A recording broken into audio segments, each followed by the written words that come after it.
Kung sino pang manloloko, siya pa ang sinuwerte.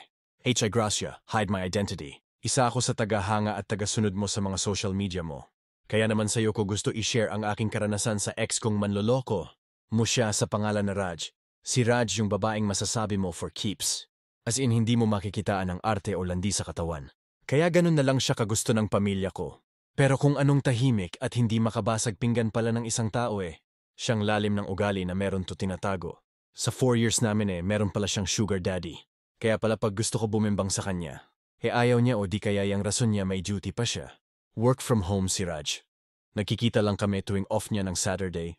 Swerte na kung weekdays magkita kami. Pero pag alam kong may trabaho siya, hindi ko na siya inistorbo o kulitin na kitain. Ayun pala, pag sinasabi niyang may trabaho siya yun time na nasa labas siya at kasama ang sugar daddy niya.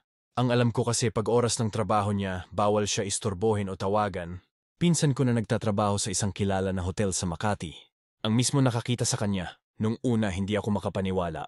Pero nung inusisa ko ang araw at oras, nung nakita siya ng pinsan ko confirm nga. 6 months na kaming hiwalay pero hanggang ngayon, hindi pa rin ako makamove on.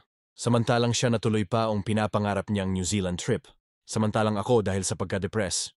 Nung nawala siya dahil sa panloloko niya napabayaan ko ang trabaho ko hanggang sa matanggal ako. Nagkulong ako ng halos 3 buwang mahigit sa apartment ko.